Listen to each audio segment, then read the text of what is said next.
శివుని అనుమతి లేనిదే ప్రవేశం దొరకని క్షేత్రం అరుణాచలం. ఆ దేవుడిని స్మరిస్తే చాలు ముక్తి కలిగే ప్రదేశం. పంచభూతాలలో ముందుగా ఆవిర్భవించినది అగ్ని. ఆదిలో పరమశివుడు అగ్ని గోళముగా అరుణాచలంలోనే ఆవిర్భవించాడు. అందుకే ఆలయంలో వేడిగా ఉంటుందని అంటారు. సాక్షాత్ పరమేశ్వరుడే తన భక్తుడికి తద్దినం పెడుతున్న ఏకైక క్షేత్రం అరుణాచలం. మనిషి జీవితాన్ని 2 భాగాలుగా విభజిస్తే అందులో మొదటి భాగం అరుణాచలానికి ముందు, రెండవ భాగం అరుణాచలం వచ్చిన తర్వాత అంటారు. అంటేనే ఈ క్షేత్ర మహిమ ఎంత గొప్పదో అర్థమవుతుంది. సాధారణంగా కొండపై ఆలయాలు ఉంటాయి, కాని ఆ పర్వతమే ఓ మహాలయం. అదే పరమపావనం దివ్య శోభితమైన అరుణగిరి. ఈ అద్భుత అరుణాచలానికి యుగ యుగాల ప్రశస్తి ఉంది. కృతయుగంలో దీన్ని అగ్ని పర్వతమని, త్రేతాయుగంలో స్వర్ణగిరి అని, ద్వాపరంలో తామ్రశైలమని పిలిచేవారు. కలియుగాన శిలాశోభితమైన ఈ కొండ ఎన్నో రహస్యాల్ని తనలో నిక్షిప్తం చేసుకుంది. అరుణాచలం 260 కోట్ల సంవత్సరాల నాటిదని ప్రఖ్యాత పురాతత్వ శాస్త్రవేత్త బీర్బల్ సహాని నిర్ధారించారు. ఈ గిరిపై ఉన్న శిలలు ఎంతో ప్రత్యేకమైనవని, ఈ కొండపై ఉన్న మట్టిలో అనేక ఔషధ గుణాలున్నాయని శాస్త్రీయంగా నిర్ధారించారు. ఈ కొండ చుట్టూ లెక్కలేనన్ని తీర్థాలు, ఆలయాలు, ఎత్తైన గోపురాలు, మానవుడి మేధస్సుకు కూడా అర్థం కాని మహిమలు ఎన్నో ఇక్కడ ఉన్నాయి. ఈ కొండ సాక్షాత్ పరమశివుడి స్వరూపం. అందుకే ఇప్పటికీ కొన్ని లక్షల మంది గిరి ప్రదక్షిణం చేస్తూనే ఉన్నారు. అసలు ఆ దేవదేవుడు ఇక్కడికి ఎందుకు వచ్చాడు? గిరి ప్రదక్షిణం చేస్తే ఏమవుతుంది? ఎలా చేయాలి, ఎలా చేయకూడదు, అక్కడ ఉండే మహిమలు ఏంటి లాంటి క్షేత్రానికి సంబంధించిన విషయాలు, విశేషాలు ఎన్నో ఈ వీడియోలో తెలుసుకుందాం. ఈ వీడియో కాస్త ఎక్కువ సమయమే ఉంటుంది, కానీ ఆ పరమశివుడికి సంబంధించి వివరంగా తెలుసుకోవాలన్న ప్రయత్నమే ఇది. అయితే వాటన్నిటినీ తెలుసుకోవాలంటే ఖచ్చితంగా ఈ వీడియో చివరి వరకు పూర్తిగా చూడాల్సిందే. అలాగే ఈ ఛానల్ని కొత్తగా చూస్తున్నట్లయితే వెంటనే ఈ వీడియోని లైక్ చేసి ఛానల్ని సబ్స్క్రైబ్ చేసుకోండి. స్థల పురాణం ప్రకారం పూర్వం ఒకానొక సమయంలో బ్రహ్మ విష్ణువులకు ఎవరు గొప్ప అనే విషయంపై తగాదా వచ్చి అది పెద్ద జగడంగా మారింది. అప్పుడు బ్రహ్మ ఈ విధంగా అన్నాడు, నేను సృష్టికర్తను, నేను సృష్టించకుండా ఈ సృష్టి ఎక్కడి నుండి వచ్చింది అని. అప్పుడు విష్ణు ఈ విధంగా అన్నాడు, నేను స్థితికారుడను, అన్నీ సవ్యంగా సాగడానికి కారణం నేనే కనుక నేనే గొప్ప అని అనడం ఇద్దరి మధ్య ఎడతెగని చర్చకు, వాదోపవాదానికి దారితీసింది. వీరి మధ్య జరిగే కలహాన్ని పోగొట్టడానికి పరమేశ్వరుడు వారిద్దరి మధ్య అఖండ జ్యోతిర్లింగంగా ఆవిర్భవించి తన లింగం యొక్క ఆది అంతం కనుగొనమని వారికి పరీక్ష పెట్టాడు. దాంతో శ్రీ మహావిష్ణువు వరాహమూర్తి అయి ఆ లింగం మూలాలు తెలుసుకోవాలని కింది వైపుకు వెళ్ళగా, పైన ఉన్న కొన భాగాన్ని తెలుసుకోవడానికి హంసనెక్కి చతుర్ముఖ బ్రహ్మ జ్యోతిర్లింగం పైకి వెళ్లారు. అలా కొన్ని వేల దివ్య సంవత్సరములు వారు ప్రయాణం చేయగా బ్రహ్మకు అలసట రావడంతో ఓ చోట ఆగిపోయాడు. ఆ సమయంలో పైనుంచి పడుతున్న ఒక మొగలి పువ్వును పట్టుకుని, నువ్వు ఎక్కడి నుంచి వస్తున్నావు అని బ్రహ్మ అడిగితే అప్పుడు మొగలి పువ్వు, నేను శివుడి తలపై నుంచి కింద పడుతున్నా అని సమాధానమిచ్చింది. ఈ శివలింగం పై భాగం ఇంకెంత దూరం ఉందని ఆ కేతకీ పుష్పాన్ని బ్రహ్మ అడగగా అందుకు అది సమాధానమిస్తూ, నేను ఇలా పడటం మొదలుపెట్టి కొన్ని వేల దివ్య సంవత్సరములు అయ్యిందని బ్రహ్మకు చెప్పింది. అయితే ఆద్యంతరహితమైన శివలింగాన్ని కనుక్కోలేక మొగలి పువ్వుతో బ్రహ్మ ఈ విధంగా అన్నాడు, శివలింగం పైభాగం నుంచి నేనే నిన్ను తీసుకొచ్చానని శివుడికి చెప్పాలి అనడంతో అందుకు ఆ కేతకీ పుష్పం అంగీకరించగా అప్పుడే అక్కడికి వచ్చిన కామధేనువును కూడా సాక్ష్యం చెప్పాల్సిందిగా బ్రహ్మ కోరాడు. దీంతో ఆ రెండింటినీ తీసుకుని పరమశివుడి వద్దకు చేరాడు బ్రహ్మ. అప్పటికే మాయామేఘం వీడిపోయిన శ్రీ మహావిష్ణువు తాను ఈ లింగం ఆదిని కనుక్కోలేకపోయానని నిజం ఒప్పుకున్నాడు. అయితే అగ్నిలింగం ఆరంభాన్ని తాను చూశానని, అందుకు మొగలి పువ్వు కామధేనువులే సాక్షి అని చెప్పాడు బ్రహ్మ. అప్పుడు మొగలి పువ్వు అవును అని సమాధానం ఇవ్వగా కామధేనువు తలతో అవునని, తోకతో కాదు అని సమాధానం ఇచ్చింది. అందుకు ఆగ్రహించిన శివుడు, నువ్వు భూలోకంలో పూజాధికారులు లేకుండా ఉండుగాక అని బ్రహ్మను శపించాడట. అసత్యాన్ని పలికిన మొగలి పువ్వును పూజకు పనికిరావని, ఆవుకు మాత్రం తల అబద్ధం చెప్పినందుకు దాని తలకు నమస్కరించరాదని, తోక నిజం చెప్పిన కారణంగా అక్కడే పూజించాలని శివుడు శాసించాడు. దాంతో బ్రహ్మకు జ్ఞానోదయమై శివుణ్ణి ఈ విధంగా ప్రార్థించాడు. పరమేశ్వర, నీ జ్యోతిర్లింగంతో నా అహంకార అజ్ఞానాంధకారాలను తొలగించి వెలుగులు చిమ్మే జ్ఞానాగ్ని ప్రసాదించావు. కావున ఈ సంఘటనకు భూలోకంలో ప్రాచుర్యం కల్పించేలా సకల జనులకు జ్ఞానాన్ని అందించే అగ్నిలింగంగా నీవు భూలోకంలో కొలువుదీరాలి అని కోరాడు. బ్రహ్మ కోరికను మన్నిస్తూ ఆ లయకారుడే అగ్నిలింగంగా అరుణాచలంలో వెలిసి సకల జనులకు జ్ఞానాగ్ని కాంతులను ప్రసరింపజేస్తున్నాడు. అయితే శివస్వరూపమైన ఆ కొండని పూజించడం అందరి వల్ల కాదని, పర్వత పాదల్లో అర్చాస్వరూపంగా రూపుదాల్చమని బ్రహ్మాది దేవతలు శివుణ్ణి వేడుకున్నారు.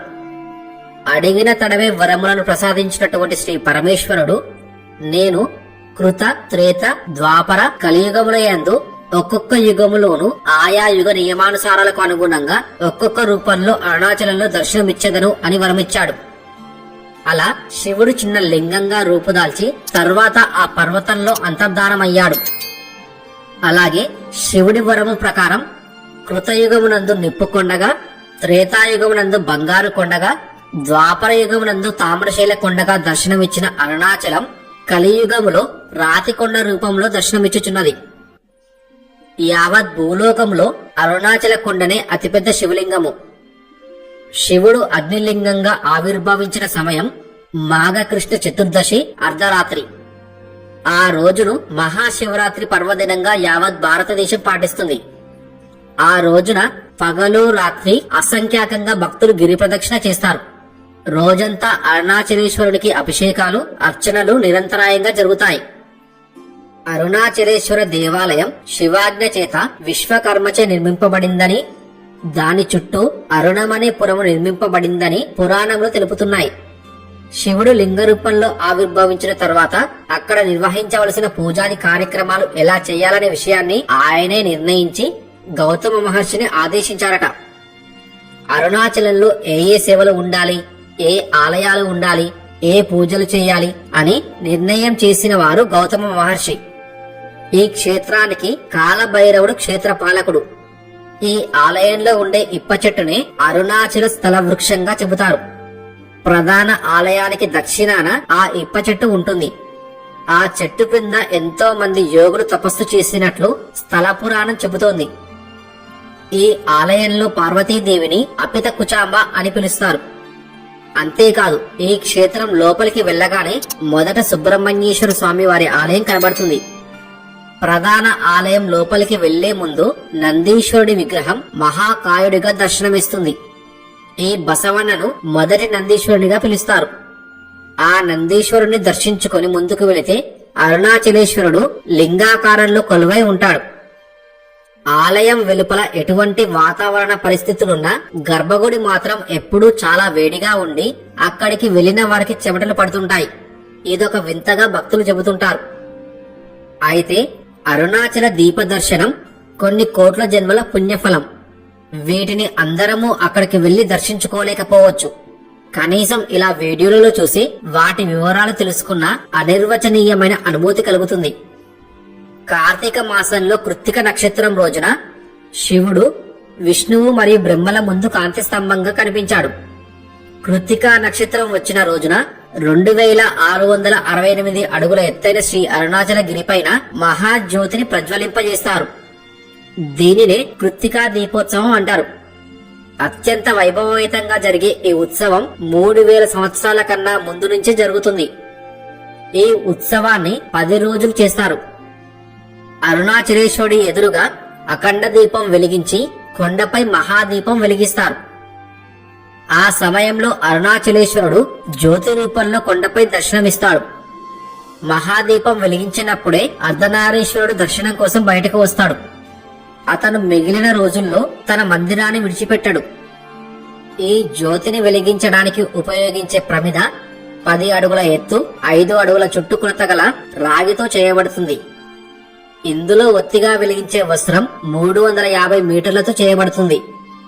ఈ ప్రమిదను, ఒత్తిని జ్యోతినాడార్ లేక దీపనాడార్ అని పిలువబడే వంశస్థులు మాత్రమే అందజేస్తారు. ఇక దాదాపు 1000 కిలోల ఆవు నెయ్యిని భక్తులు అందజేస్తారు. తిరువన్నామలై కొండపై దీపం వెలిగించే వంశ పారంపర్య హక్కు ఉన్నవారు జాలరుల భరద్వాజ వంశానికి చెందినవారు. దీపోత్సవం రోజున ఆలయ ప్రజలు ఆయనను సత్కరించి కొండపై దీపం వెలిగించేందుకు కావలసిన సామాగ్రి పంపిస్తారు. అలా వెలిగించిన అరుణాచల మహాదీపం 3 రోజులు దేదీప్యమానంగా వెలుగుతుంది. ఈ జ్యోతి 7 అడుగుల ఎత్తు ఎగసి ఆ ఉజ్వల కాంతి చుట్టుపక్కల 35 కిలోమీటర్ల వరకు కనబడుతుంది. ఆ మహాదీపాన్ని దర్శిస్తే 21 తరాల వారికి పుణ్యఫలం లభిస్తుందని విశ్వాసం. ఈ ఉత్సవం 11వ రోజున 15-20 లక్షల మంది గిరి ప్రదక్షిణ చేస్తారు. మార్గశిర ఆరుద్ర దర్శనం రోజున మహాజ్యోతి వెలిగించిన తర్వాత వదిలిన తేమతో కూడిన నల్ల బూడిదను భక్తులకు అందిస్తారు. దీనిని తమిళంలో సిరా అని పిలుస్తారు. అయితే అరుణాచల దివ్య క్షేత్రానికి ఎంత గొప్ప పేరుందో అక్కడి గోపురాలకు అంతే విశిష్టత ఉంది. అరుణాచలంలోని శివుడి ఆలయం 24 ఎకరాల స్థలంలో విస్తరించి ఉంది. 4 వైపులా 4 ఉన్నత గోపురాలతో అలరారే ఈ ఆలయం వాస్తు, శిల్ప, నిర్మాణ శాస్త్రాల పరంగా అపురూపమైనది. ఆలయంలో మొత్తం 6 ప్రాకారాలు, 9 గోపురాలు ఉన్నాయి. ఆలయ ప్రాంగణంలో అనేక మండపాలు, వసారాలు, ఉపాలయాలు కన్నుల పండుగగా దర్శనమిస్తాయి. ఈ గోపురాలలో తూర్పు వైపున ఉన్నదానిని రాజగోపురం అంటారు. ఇదే ప్రధాన ద్వారము. దీనిని శ్రీకృష్ణదేవరాయలు కట్టించారు. అదో అద్భుత కట్టడం. నేలమట్టం మీద 135 అడుగుల వెడల్పు, 98 అడుగుల పొడవు కలిగి దీర్ఘ చతురస్రాకారంలో ఉన్న ఈ గోపురానికి 11 అంతస్తులున్నాయి. ఇక్కడ తంజావూరు బృహదీశ్వరాలయానికన్నా ఎత్తైన గోపురం నిర్మించాలని దానికన్నా 1 అడుగు ఎత్తుగా అంటే 217 అడుగుల ఎత్తైన గోపురాన్ని నిర్మించారు. ఇక ఉత్తర దిక్కున ఉన్న గోపురాన్ని ఓ మహిళ కట్టించారు. ఆమె పేరు అమ్మని అమ్మన్. ఈ గోపుర నిర్మాణం వెనుక ఒక కథ కూడా ప్రచారంలో ఉంది. ఆ మహేశ్వరునిపై ఉన్న భక్తితో అరుణాచలాన్ని దర్శించిన ఆ భక్తురాలు క్షేత్రానికి ఉత్తరమున ఓ గోపురాన్ని కట్టించాలనుకుంటున్నానని, అయితే తాను కడు బీదరాలినని, అందువలన ఊరి ప్రజల వద్ద చందా అడిగి అలా వచ్చిన డబ్బుతో గోపురం కడతానని మొక్కుకుంది. ఆ విధంగా ఆవిడ అందరి ఇంటికి తిరిగి చందాలడిగేది. ఎవరైనా తమ వద్ద డబ్బులు లేవని అబద్ధం ఆడితే వారింట్లో ఉండే అనా పైసలతో సహా ఎంత సొమ్ముందో చెప్పేసేదట. అందువల్ల ఆమె ఇంటి ముందుకు రాగానే ఆ ఇంటి వారు పరుగు పరుగున వచ్చి డబ్బు విరాళంగా ఇచ్చేవారట. అలా వచ్చిన డబ్బుతో ఆమె ఉత్తర గోపురాన్ని కట్టించింది. ఇక్కడ ఉన్న మరో గోపురాన్ని బల్లాల మహారాజు కట్టించారు. దీనికి సంబంధించి ఓ కథ ప్రాచుర్యంలో ఉంది. అదేంటంటే, బల్లాల మహారాజు అపారమైన శివభక్తుడు. ఆయనకు 2 భార్యలు ఉన్నా కూడా సంతానం లేదు. విభూది ధరించి ఎవరు వచ్చి ఏదడిగినా లేదనకుండా ఇచ్చేసేవాడట. ఒకనాడు అతడి దాన నిష్ఠను పరీక్షించడానికి కొంతమంది జంగమ దేవరలను వెంటబెట్టుకుని సాక్షాత్ పరమేశ్వరుడే ప్రధాన జంగమ దేవరగా బల్లాల మహారాజు వద్దకు వచ్చాడు. అలా వచ్చిన వారందరికీ ఆ రాజు అతిథి సత్కారాలు చేశాడు. అయితే ఆ సత్కారాల తరువాత తమ వద్దకు దేవదాసీలను పంపాలని కోరారు జంగమ దేవరలు. ఆ కోరిక మేరకు రాజు అందరి వద్దకు దేవదాసీలను పంపగా ప్రధాన జంగమ దేవర వద్దకు పంపేందుకు దేవదాసీలు లేకపోవడంతో మహారాజు రెండో భార్య తానే దేవదాసిగా వెళ్తానని ఆయన ఉండే గదిలోకి వెళ్లి నిద్రపోతున్న ఈశ్వరుణ్ణి తాకగానే చిన్న పిల్లవాడిలా మారిపోయాడు మారువేషంలో ఉన్న ఆ పరమేశ్వరుడు. ఈ వింతకు ఆశ్చర్యపోయిన రాజుభార్య వెంటనే ఆ పిల్లవాడితో రాజు వద్దకు వచ్చి జరిగినది చెప్పి రాజు చేతిలో ఆ పిల్లవాడిని పెట్టగానే అతడు మాయమై అశరీరవాణిగా ఇలా పలికాడు: ఓ మహారాజా, నీకు పిల్లలు లేరనే చింతని విడిచి నా సేవ చేసుకో. నీవు మరణించిన తరువాత స్వయంగా నేనే వచ్చి నీకు తలకొరువు పెడతాను అని చెప్పాడు. ఇచ్చిన మాట ప్రకారం బల్లాలదేవ మహారాజు మరణించిన తర్వాత సాక్షాత్ ఆ పరమేశ్వరుడే వచ్చి దహన సంస్కారాలు చేశాడంటారు. బల్లాల మహారాజు చనిపోయిన రోజున ఇప్పటికీ అరుణాచల క్షేత్రంలో శివలింగం వద్దకు వచ్చి మరణ వార్తను తెలియజేస్తూ పత్రిక చదువుతారు. అనంతరం గర్భగుడి తలుపులు మూసివేసి పార్వతీ సమేత స్వామివారి ఉత్సవ మూర్తులను పల్లకీలో బల్లాల మహారాజు రాజధానిగా పాలించిన పల్లికట్టుకు తీసుకువెళ్తారు. ఉత్సవమూర్తికి స్నానం చేయించి బల్లాల దేవుడికి అబ్దికం పెట్టి తిరిగి ఆలయానికి తీసుకొస్తారు. ఆ తరువాత స్వామివారికి అభిషేకం చేసి దర్శనానికి అనుమతిస్తారు. ఈ విధంగా సాక్షాత్ పరమేశ్వరుడే తన భక్తుడికి తద్దినం పెడుతున్న ఏకైక క్షేత్రంగా అరుణాచలం మహత్తర ఖ్యాతి పొందింది. ఆ స్వామిని నిష్కల్మషంగా భక్తితో పూజిస్తే ఆ ఆదిదేవుడు తన భక్తుడి కోసం ఏమైనా చేస్తాడు అనడానికి ఇదొక నిదర్శనంగా భక్తులు చెబుతారు. అయితే అరుణాచలం ఆలయంలో రాజగోపురం నుండి ఉన్న 3వ గోపురాన్ని కీలుగోపురం లేదా చిలుక గోపురం అని అంటారు. 15వ శతాబ్దానికి చెందిన ఒక మహనీయుడు చిలుక రూపంలో ఇప్పటికీ ఆ గోపురం దగ్గర ఉన్నాడు. ఆయన ఆత్మ ఇప్పటికీ అక్కడ తిరుగుతుంది. దానికి సంబంధించిన పురాణ కథ గురించి ఇప్పుడు తెలుసుకుందాం. అరుణగిరినాథర్ సంప్రదాయమైన బ్రాహ్మణ కుటుంబంలో జన్మించారు. ఇతని తండ్రి చిన్నప్పుడే ఉపనయనం చేసి సుబ్రహ్మణ్య స్వామి మంత్రాన్ని ఉపదేశించారు. దాంతో ఆయన ఆ మంత్రాన్ని లక్షల సార్లు జపించారు. అప్పుడు ఆయన జీవితం చాలా బాగా ఉండేది. ఆ తర్వాత తల్లిదండ్రులు చనిపోతే యవ్వనంలో పక్కదారి పట్టి వేశ్య వ్యామోహంలో పడిపోయారు. కాని ఇతనికి ఒక అక్క ఉండేది. ఆమెకు తమ్ముడు అంటే అపారమైన ప్రేమ. తమ్ముడి కోసం ప్రాణాలు ఇచ్చేయమన్నా ఇచ్చొస్తుంది. అతడు వేశ్యల దగ్గరికి వెళ్లి వ్యామోహం తట్టుకోలేకపోతే తమ్ముడి బాధ భరించలేక డబ్బులు కూడా ఇస్తుండేది. చివరికి ధనం కోసం తన అక్కని పీడిస్తుండేవాడు. అయితే ఒకరోజు ఆమె అన్నీ అమ్మేసింది. చిల్లి గవ్వ కూడా లేదు. అలాంటి స్థితిలో వచ్చి అక్క దగ్గర డబ్బులు అడగడం మొదలెట్టాడు. దాంతో ఆవిడకు కోపం వచ్చి, నీచుడా, ఏదో ఒక రకంగా నీ కోరిక తీరడమే కావాలి కదరా, వచ్చి నన్ను అనుభవించు అని అన్నది. అంతే, ఆ మాట అతనికి చెంపదెబ్బలా తగిలింది. ఎందుకంటే అక్క అంటే అతనికి అపారమైన ప్రేమ. దాంతో ఇక తట్టుకోలేక విలువిలా ఏడ్చేసి, అక్క, నువ్వు నన్ను చంపేసి ఉన్నా బాగుండేది అని చాలా బాధపడిపోయాడు. తన అక్క నోటి నుండి ఈ మాట విన్నాక ఈ శరీరం ఎందుకు, చచ్చిపోయినా పర్లేదు అనుకుని బల్లాల మహారాజు కట్టించిన గోపురం పైకెక్కి సుబ్రహ్మణ్య స్వామికి దండం పెట్టి, స్వామి, చిన్నప్పుడు నీ మంత్రోపాసన చేశాను.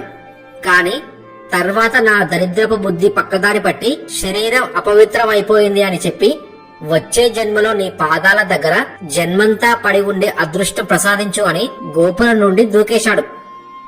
కింద పడుతుంటే సాక్షాత్తు సుబ్రహ్మణ్య స్వామి వారు అరుణగిరినాథర్ను పట్టుకుని రక్షించి, స్వామి ఇలా అన్నారు, నీది సాధారణమైన జన్మ కాదు, నీ నోటి నుండి అద్భుతమైన కీర్తనలు రావాలి అని చెప్పి అరుణగిరినాథర్ నాలుక మీద సుబ్రహ్మణ్య స్వామి తన వేలాయుధంతో బీజాక్షరాలు రాశారు.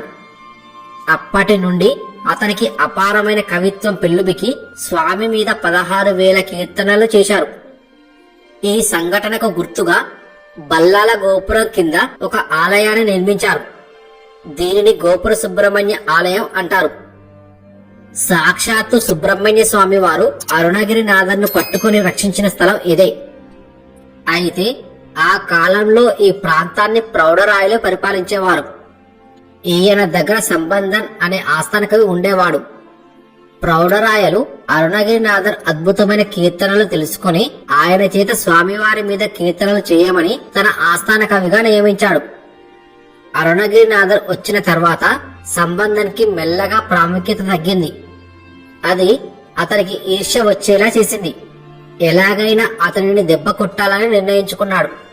అయితే సంబంధన్ సాధారణ కవి కాదు, కాళికాదేవి ఉపాసకుడు. ఆయన పూజా మందిరంలో కూర్చొని కాళికాదేవిని ఎప్పుడు పిలిస్తే అప్పుడు అమ్మవారు ఎదురుగా సాక్షాత్కరించేవారు. అయితే ఒకరోజు అతను ఒక వింత చూపిస్తానని ప్రౌఢరాయలను, ప్రజలను అందరినీ అరుణాచలేశ్వరాలయానికి తీసుకొచ్చారు. అప్పుడు సంబంధన్ ఇలా అన్నాడు, నాకు కాళికాదేవి పిలిస్తే పలుకుతుంది. నేను మీ అందరికీ కాళీ అమ్మ దర్శనం చేయిస్తాను. అలాగే అరుణగిరినాథర్కి కుమారస్వామి కనిపిస్తారు అన్నారు కదా, ఈయనను కూడా పిలిపించమనండి అని అన్నాడు. అది రాను రాను ఒక పోటీలాగా మారిపోయింది. చివరికి సంబంధన్ కాళికాదేవి కోసం ప్రార్థించాడు. ఎంత ప్రార్థించినా కాళీ అమ్మ రాలేదు. ఎందుకంటే ఎంత ఉపాసన చేసినా, రోజూ పూజ చేసినా మనలో కుళ్ళు బుద్ధులు ఉంటే భగవంతుడు ఎప్పుడూ అనుగ్రహించడు. ఎన్నిసార్లు పిలిచినా కాళీ అమ్మ రాకపోవడంతో ఉక్రోషంతో ఏది నువ్వు రప్పించు సుబ్రహ్మణ్య స్వామిని అని రాజుతో అడిగించాడు.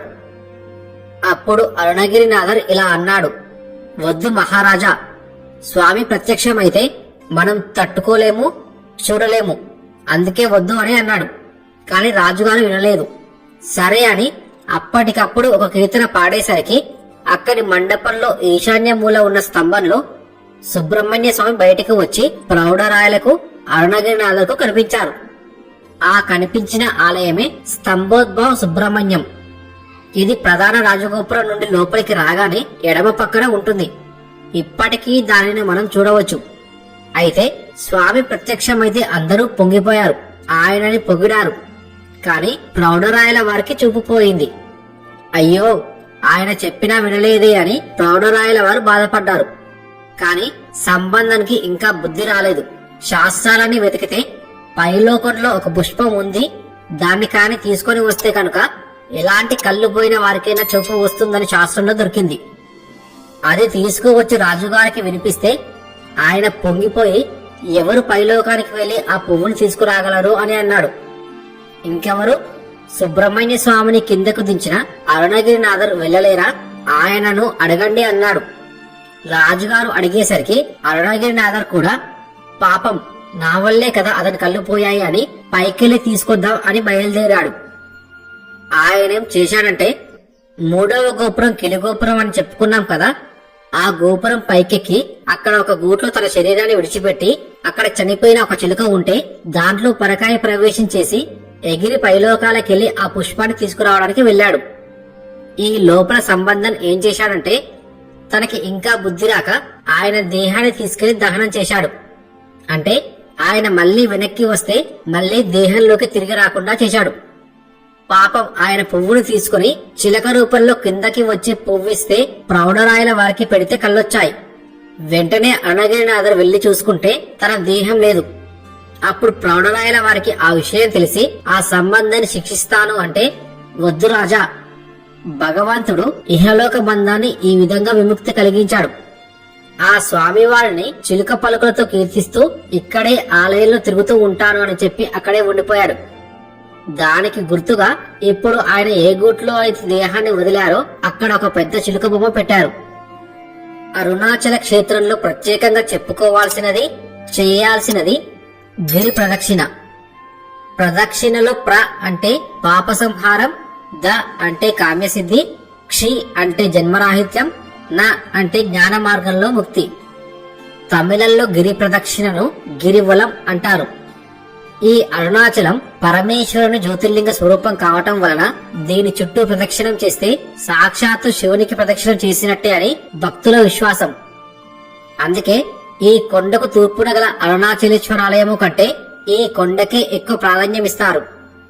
ఈ ప్రదక్షిణ మొత్తం దూరము 14 కిలోమీటర్లు ఉంటుంది. సాధారణ రాతి కొండలాగా మన కనులకు కనిపించినను అరుణాచలం ఒక బ్రహ్మానంద నిలయం. కొండపై ఉన్న గుహలన్నీ తపోవనాలు. కొండ అంతా నిండిన అనేక దివ్య ఔషధ వృక్షాలు సాధకుడికి శారీరక ఆరోగ్యాన్ని అనుగ్రహిస్తాయి.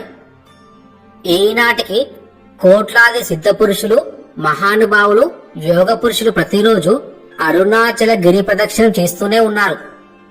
శ్రీ ఆంజనేయ స్వామి, శ్రీ అగస్త్య మహాముని వంటి సిద్ధ దైవ అవతార మూర్తులు కూడా ఏదో ఒక రూపంలో ప్రతిరోజు గిరి ప్రదక్షిణం చేస్తున్నారు.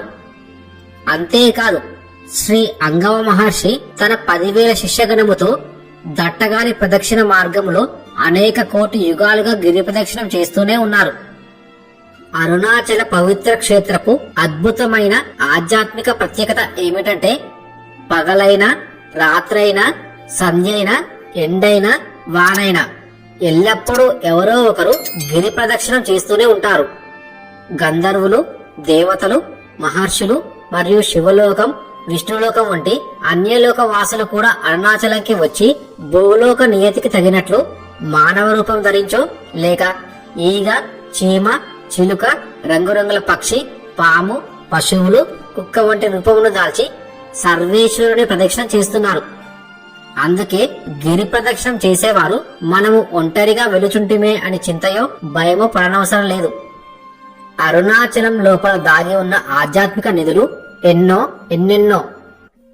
ఉదాహరణకు అరుణాచలం యొక్క కొండ శిఖరమునందు ఊర్ధ్వమూల మరం అంటే స్థానిక మూల వృక్షం అయినటువంటి మర్రి చెట్టు ఉంది.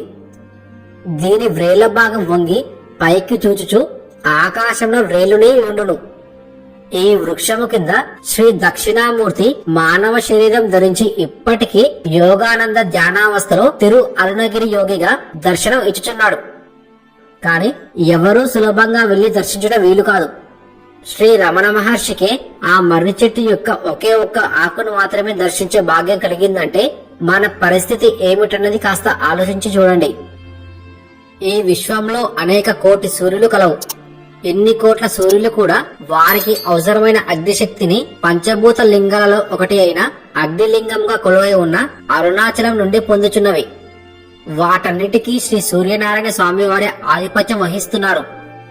ప్రతి ఆదివారం నాడు శ్రీ సూర్య భగవానుడే భూలోకానికి విచ్చేసి ఏదో ఒక రూపంలో అరుణాచలం గిరి ప్రదక్షిణం చేస్తూ వస్తున్నారు. ఇప్పటికీ కూడా అరుణాచలం పుణ్యక్షేత్రంలో సూర్యుడు అరుణాచలంని అడ్డంగా దాటకుండా చుట్టుకొని వచ్చి వెలుట చూడవచ్చు.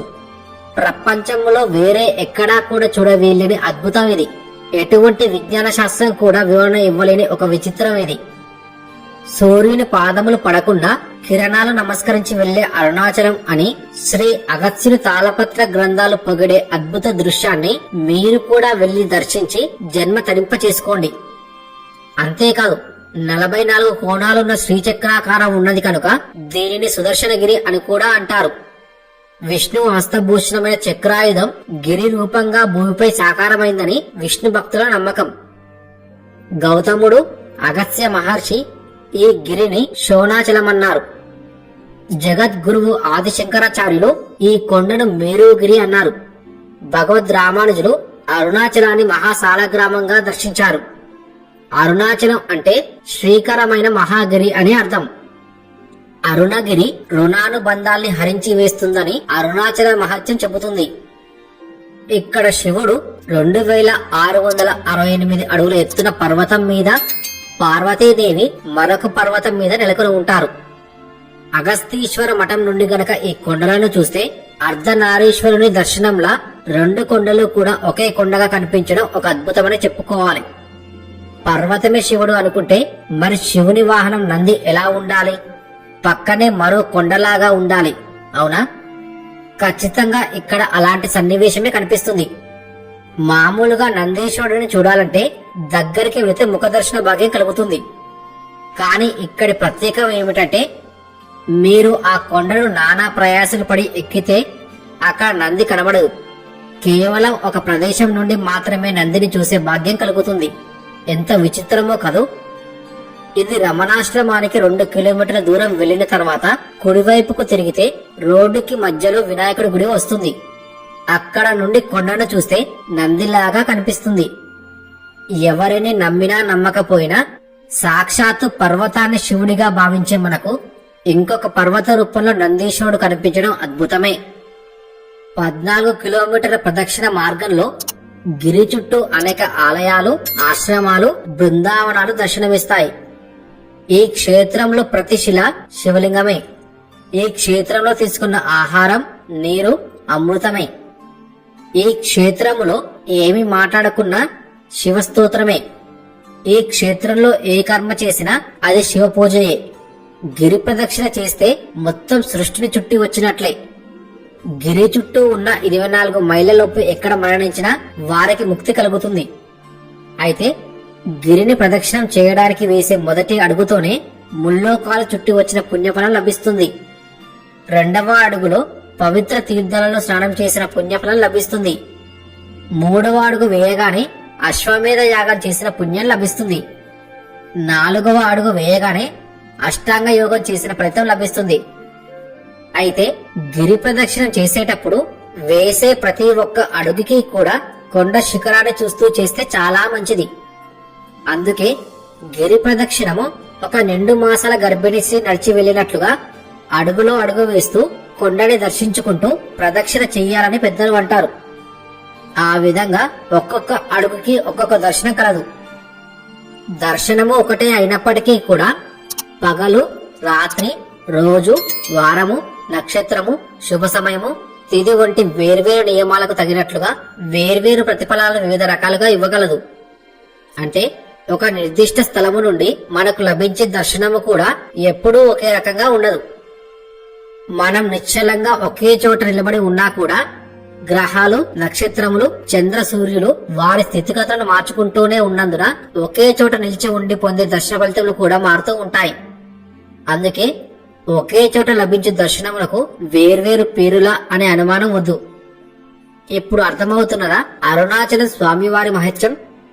ఇది మాత్రమేనా? తనను దర్శించువారి మనో పరిపక్వత, దేవుని పట్ల ఉన్న భక్తి యొక్క ఉచ్చస్థాయికి తగినట్లు తన రూపాన్ని మార్చి దర్శనమిచ్చే ప్రత్యేకత కూడా ఉంది. ఈ విధంగా అరుణాచలం యొక్క గొప్పతనాన్ని, మహిమలను వివరించుకుంటూనే వెళ్ళొచ్చు. అందువల్లే ఎన్నో కోట్ల యుగాలుగా శ్రీ నందీశ్వర స్వామివారు అరుణాచలం గిరి ప్రదక్షిణ మహిమను నిరంతరాయముగా చెప్పుకొస్తే శ్రీ అగస్త్య మహర్షి తాళపత్ర గ్రంథములను ఇంకా కూడా లిఖిస్తూనే ఉన్నారు. అంటే అరుణాచలం యొక్క మహిమ ఎంత గొప్పదో. అయితే అరుణాచలం గిరి ప్రదక్షిణ చేసే వారందరికీ ఒకే విధమైన ఫలితాలు వస్తాయా అని కొందరికి అనుమానం వస్తుంటుంది. ఈ ప్రశ్నకు లేదు అన్నదే సమాధానం. ఎందుకంటే పరీక్షలు రాసిన వారందరికీ ఒకే విధమైన మార్కులు రావు కదా. వారి వారి జ్ఞాపక శక్తి, సమాధానాలు రాసే పద్ధతి వంటి పలు విషయాల వల్లే మార్కులు అధికంగా లభిస్తాయి. అదే విధంగా అరుణాచలం గిరి ప్రదక్షిణ ఎంతో మంది చేసినా వారి వారి ఆత్మవిశ్వాసం, అంకిత భావంతో చేసే ప్రార్థనలను బట్టి తగిన ఫలితాలు పొందగలుగుతారు. అయినా కొన్ని చిట్కాలు పాటిస్తే గిరి ప్రదక్షిణ ఫలితాలను అధికంగా పొందవచ్చును. అవేమిటో ఇప్పుడు చూద్దాం. స్నానం ఆచరించిన తర్వాత తమ కులధర్మాన్ని బట్టి నుదుట విభూది, సింధూరం, కుంకుమ ధరించి దేహంపై దైవిక చిహ్నాలతో గిరి ప్రదక్షిణ చేస్తే శుభ ఫలితాలు అధికమవుతాయి. సంప్రదాయ రీతిలో పురుషులు పంచె, స్త్రీలు చీరలు ధరించి గిరి ప్రదక్షిణ చేయడం శ్రేయస్కరం. ఆయా రోజులకు అనువైన రంగుల దుస్తులు ధరిస్తే మంచిది. పురుషులు జంధ్యాలు, మహిళలు ముక్కు పుడకలు ధరించి గిరి ప్రదక్షిణ చేస్తే చాలా మంచిది. నిర్ణీత లగ్నం, ఓర్తై, అమృత యోగం వంటి శుభముహూర్త సమయాల్లో గిరి ప్రదక్షిణ చేయడం చాలా మంచిది. గిరి ప్రదక్షిణ చేసేటప్పుడు అక్కడక్కడ పితృదేవతలకు తర్పణాలు, దాన ధర్మాలు చేస్తే గిరి ప్రదక్షిణ ఫలితాలు అధికంగా పొందగలుగుతారు. అరుణాచలంని ఒంటరిగా గిరి ప్రదక్షిణ చేయడం కంటే కుటుంబ సమేతంగా బంధువులు, స్నేహితులతో కలిసి గిరి ప్రదక్షిణ చేయడం అత్యంత శ్రేష్టపదం. ప్రతిసారి గిరి ప్రదక్షిణ చేసేటప్పుడు తమతో పాటు ఓ కొత్త వ్యక్తిని వెంటబెట్టుకుని తీసుకెళ్లడం కూడా మంచిది. అయితే అరుణాచలంలో గిరి ప్రదక్షిణ ఏ సమయంలోనైనా, ఏ రోజైనా చేయవచ్చు. ఒక్కో రోజు చేస్తే ఒక్కో ఫలితం వస్తుంది. అనేక మహిమలు కలిగిన అరుణాచల గిరిని ప్రదక్షిణ చేయడం వలన కలిగే శుభ ఫలితాలు అనేకం. ఏ రోజు గిరి ప్రదక్షిణ చేస్తే ఎలాంటి ఫలితాలు వస్తాయో ఇప్పుడు తెలుసుకుందాం. సోమవారం నాడు ప్రదక్షిణలు చేస్తే లోకాలను ఏలే శక్తి వస్తుంది. మంగళవారం నాడు గిరి ప్రదక్షిణలు చేస్తే పేదరికం తొలగిపోయి సుభిక్షంగా ఉంటారు. జనన మరణాల చక్రం నుండి విముక్తి లభిస్తుంది. బుధవారం గిరి ప్రదక్షిణం చేస్తే లలిత కళలలో రాణింపు, విజయం లభిస్తుంది. గురువారం ప్రదక్షిణం చేస్తే ఆత్మజ్ఞానం ప్రాప్తిస్తుంది. ప్రతి శుక్రవారం గిరి ప్రదక్షిణం చేస్తే వైకుంఠ ప్రాప్తి చేకూరుతుంది. శనివారాలలో గిరి ప్రదక్షిణం చేస్తే నవగ్రహాల కటాక్షం సిద్ధిస్తుంది. ఆదివారం నాడు అరుణాచల గిరి ప్రదక్షిణలో చేస్తే కైలాస ప్రాప్తి కలుగుతుంది. అలాగే సంతానం లేని భార్యాభర్తలు 48 రోజుల పాటు భక్తితో సరిగంగా స్నానాలు చేసి గిరి ప్రదక్షిణలు చేస్తే సంతాన భాగ్యం కలుగుతుంది. అరుణాచలంలో జరిగే కార్తీక దీపోత్సవం నాడు 5 సార్లు గిరికి ప్రదక్షిణలు చేసి వస్తే పాప విమోచన లభిస్తుంది. భరణీ దీపం రోజున ప్రాతకాలంన 3:30 గంటలకు ఒకసారి, 7 గంటలకు ఒకసారి, పగలు 11 గంటలకు ఒకసారి, సాయంకాల దీపదర్శన సమయాన ఒకసారి రాత్రి 11 గంటలకు ఒకసారి అని 5 సార్లు గిరి ప్రదక్షిణలు చేస్తే ఘోర పాపాలన్నీ హరిస్తాయి. అయితే సాక్షాత్తు మహేశ్వరుడే స్థూల రూపంలో అవతరించిన అరుణాచల గిరి ప్రదక్షిణ చేయడానికి కఠినమైన నియమాలు ఉన్నాయి. అవేమిటంటే, గిరి ప్రదక్షిణ అనేది ఖచ్చితంగా ఎడమ వైపున మాత్రమే చేయాలి. కుడివైపున సూక్ష్మ రూపంలో యోగులు, సిద్ధులు, దేవతలు ప్రదక్షిణలు చేస్తారు. అందువలన కుడివైపున ప్రదక్షిణ చేయరాదు. పాదరక్షలు ధరించకుండా గిరి ప్రదక్షిణ చేయాలి. ఈ నియమానికి మినహాయింపులు లేనేలేవు.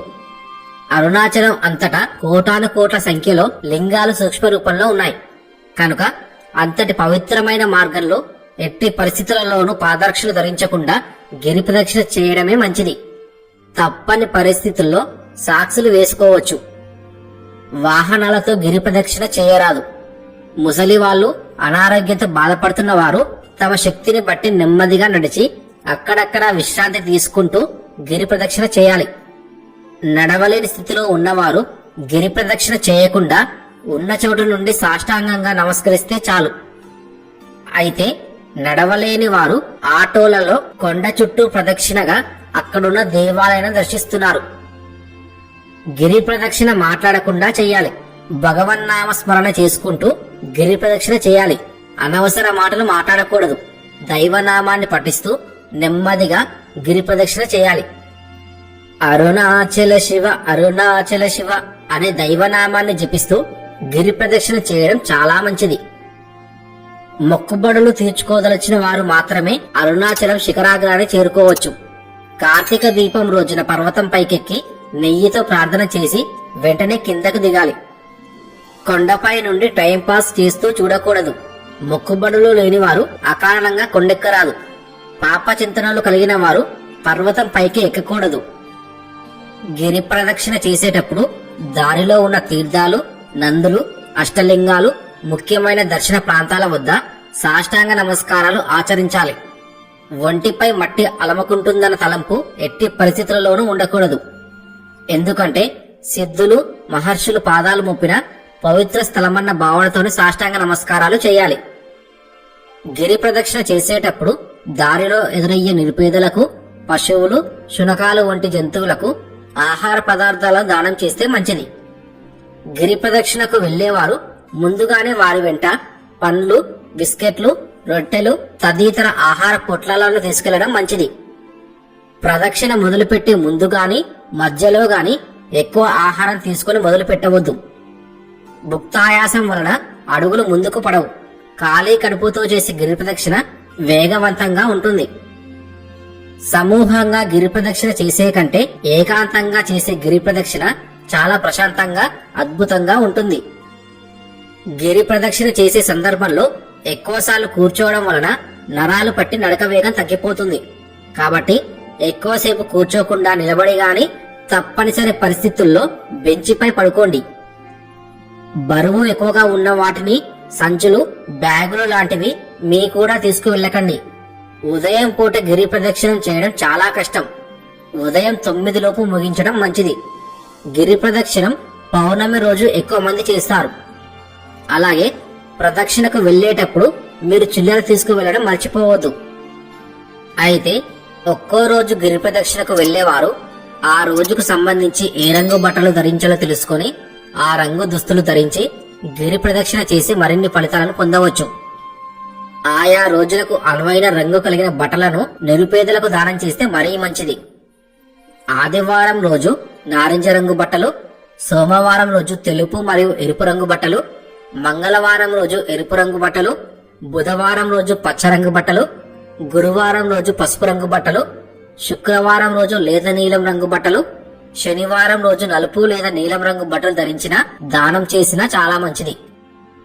అయితే గిరి ప్రదక్షిణం చాలా వరకు తారు రోడ్డు పైన జరుగుతుంది.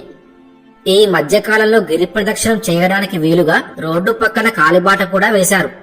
ఎక్కువ మంది ఉదయం సూర్యతాపాన్ని తట్టుకోవడం కష్టం కనుక రాత్రి పూట లేదా తెల్లవారుజామున చేస్తారు.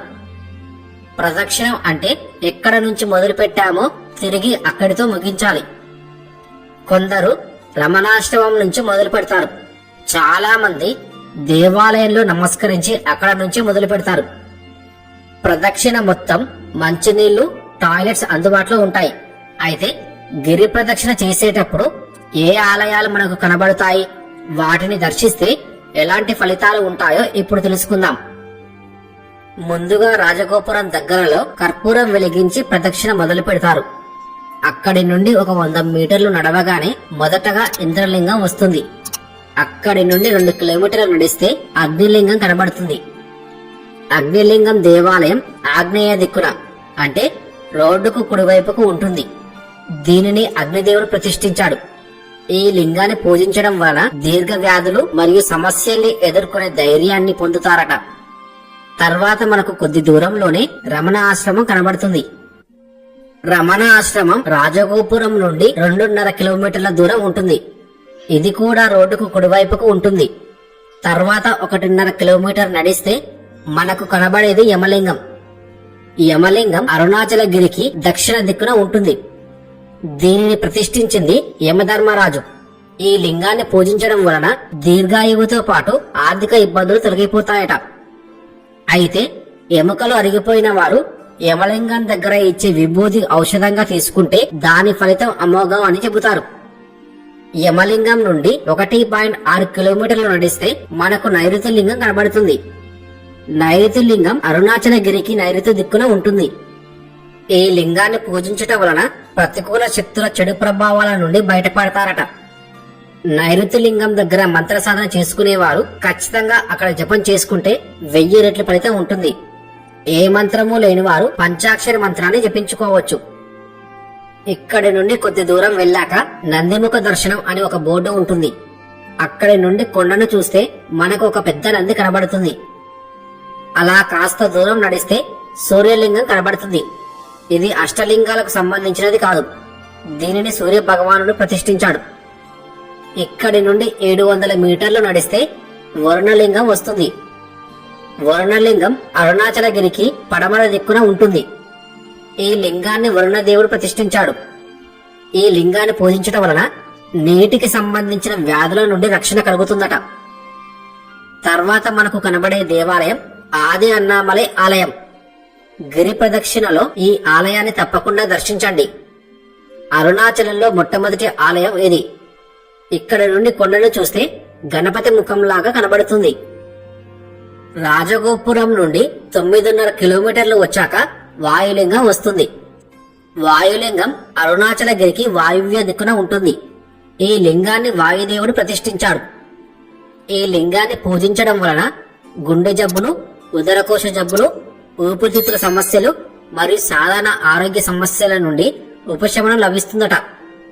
ఇక దీనికి దగ్గరలోనే చంద్రలింగం కూడా ఉంటుంది. ఇక్కడి నుండి 1 కిలోమీటర్ నడిస్తే కుబేరలింగం వస్తుంది. కుబేరలింగం అరుణాచలగిరికి ఉత్తర దిక్కున ఉంటుంది. ఈ లింగాన్ని పూజించడం వలన సంపదలు మరియు మంచి జీవనం పొందుతారట. ఇక్కడి నుండి 600 మీటర్లు నడిస్తే మోక్ష మార్గం అని పిలువబడే ఒక చిన్న నిర్మాణం కనిపిస్తుంది. ఇది కుడివైపుకు ఉంటుంది. దీనిని ఇడుక్కు పిల్లయార్ అంటారు. ఇది కర్మలను తొలగించి జన్మలను నాశనం చేస్తుందని పెద్దలు చెబుతారు. కుబేరలింగం దగ్గరికి చేరుకుంటే దాదాపుగా 80% గిరి ప్రదక్షిణ చేసినట్టే. అక్కడికి వచ్చేసరికి ఎవరైనా అలసిపోతారు. అప్పుడు విచిత్రం ఏమిటంటే ఇడుక్కు పిల్లయార్ లోపల నుండి బయటికి వస్తే అలసట అంతా మాయమవుతుంది. దీనికి ఇంత శక్తి రావడానికి కారణం ఇదైకట్టు సిద్ధార్ అనే సిద్ధయోగి. ఈయన 600 సంవత్సరాలు బతికారట. ఆయనే ఇడుక్కు పిల్లయార్లో 2 యంత్రాలను ప్రతిష్ఠించారట. అంతేకాదు 3 సార్లు ఇందులో నుండి బయటకు వస్తే కనుక ఎముకలకు సంబంధించిన సమస్యలు ఉన్నవారికి ఆ యంత్రాల శక్తి వలన ఎముకల సమస్యలు కూడా తీరుతాయట. ఇక్కడి నుండి 1.5 కిలోమీటర్లు నడిస్తే ఈశాన్య లింగం ఆలయం వస్తుంది. ఈ లింగాన్ని పూజించడం వలన మానసిక ప్రశాంతత లభిస్తుందట. ఇక్కడి నుండి 1 కిలోమీటర్ నడిస్తే అరుణాచలేశ్వర ఆలయం వస్తుంది. ఇంతటితో గిరి ప్రదక్షిణ పూర్తవుతుంది. అయితే గిరి ప్రదక్షిణం చేసి రాగానే స్నానం చేయడమో నిద్రపోవడమో చేయకూడదు. వాటి వల్ల పుణ్యఫలం తగ్గి పాపం ఫలం కలుగుతుంది. భగవన్నామ స్మరణలోనే గడపాలి. అరుణాచల క్షేత్రానికి వెళ్ళినప్పుడు గుడిలో ఏ నామాలను స్మరించాలో సాక్షాత్తు ఆ పరమేశ్వరుడే నిర్ణయించారు. ఆ నామాలను గౌతమ మహర్షికి ఉపదేశించారు. అరుణాచల క్షేత్రానికి వెళ్ళినప్పుడు గుడిలో లేదా గిరి ప్రదక్షిణలో ఈ నామాలతో పరమేశ్వరుని ప్రార్థన చేస్తే ఆయన ఎంతో ప్రీతి చెందుతారు. ఇవి మొత్తం 89 నామాలు.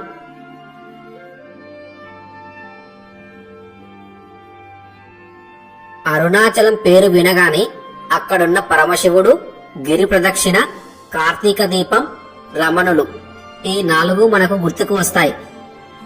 భారతదేశ చరిత్రలో 20వ శతాబ్దంలో కూడా ప్రపంచ ఖ్యాతిని పొందిన వారిలో భగవాన్ రమణ మహర్షి ఒకరు. దేవుడంటే నమ్మకం లేని అనేక మంది సైతం రమణులను, వారి తత్వాన్ని, తాను పాటించిన జీవితపు విలువలను ఇష్టపడి ఆరాధించడం మొదలుపెట్టారు.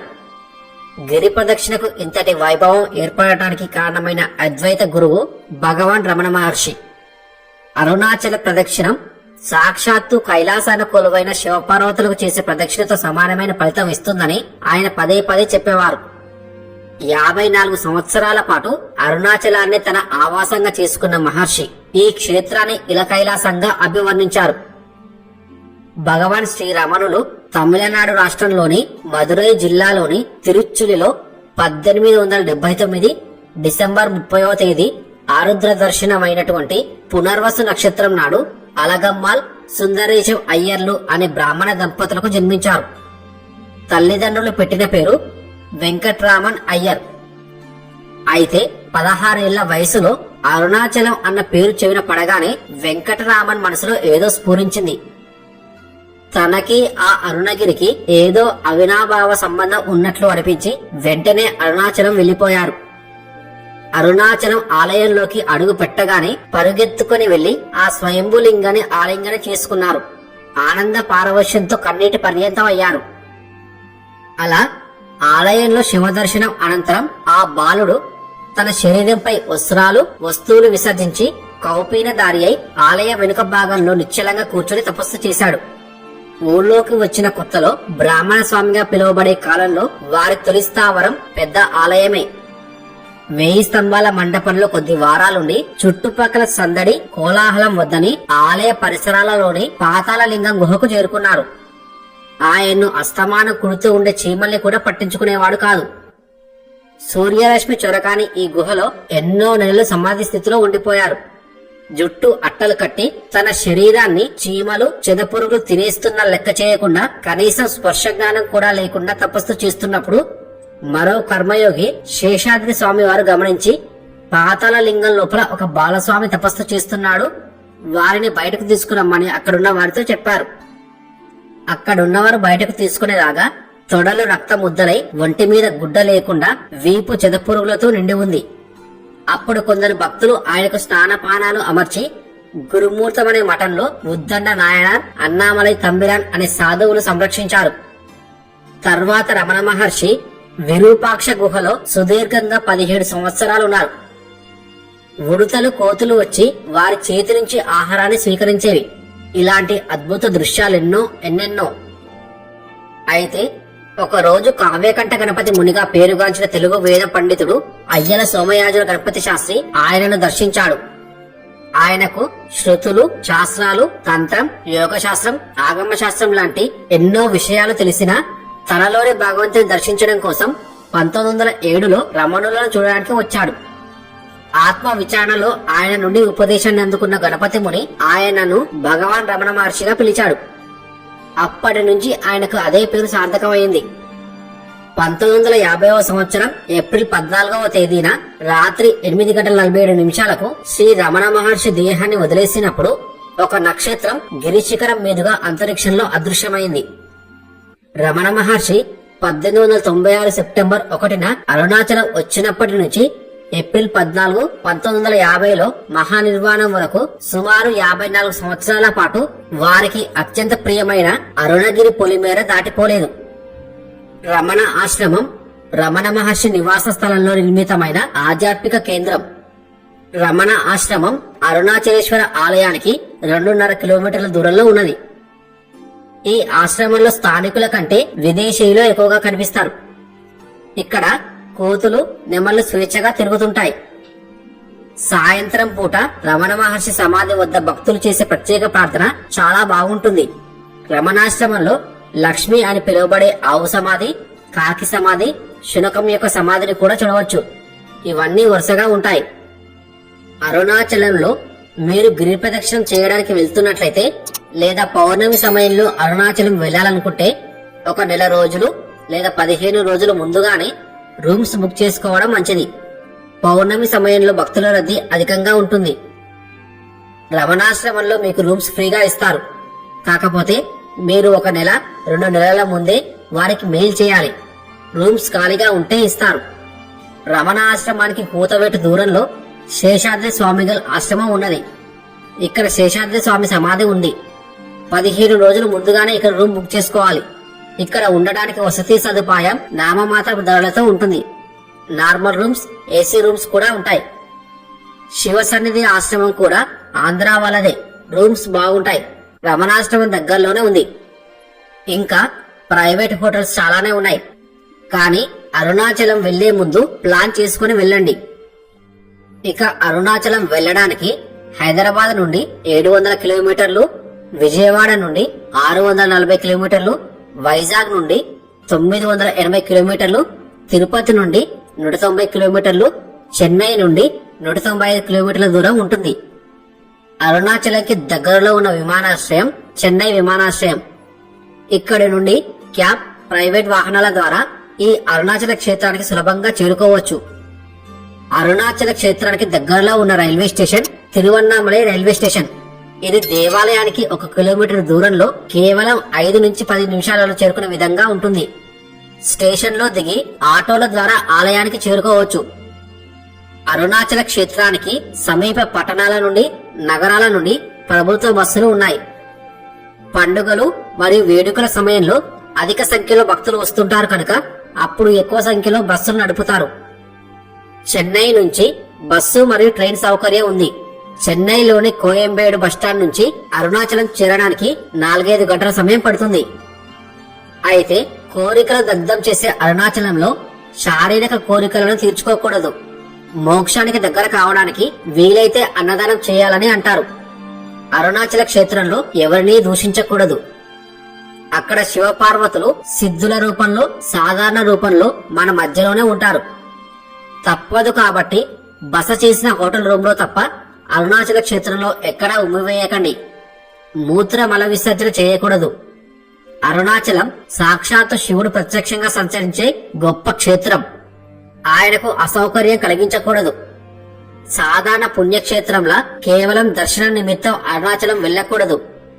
ఇది పరమ పావన ఆవిర్భావ అగ్నిలింగ క్షేత్రం. మనసా వాచా కర్మణ శివస్పృహతో చేసే యాత్ర.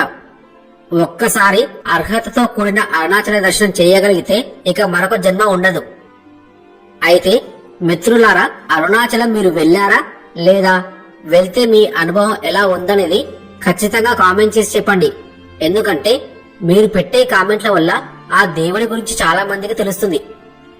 అంతేకాదు మిత్రులారా, ఈ వీడియో చేయడానికి మాకు చాలా సమయం పట్టింది. కానీ ఈ వీడియోని లైక్ చేసి ఛానల్ ని సబ్స్క్రైబ్ చేయడానికి మీకు 2 సెకండ్లు కూడా పట్టదు. అందుకే ఈ వీడియో నచ్చితే తప్పకుండా లైక్ చేసి ఛానల్ ని సబ్స్క్రైబ్ చేసుకోండి. ఈ వీడియో పూర్తిగా చూసినందుకు ధన్యవాదాలు.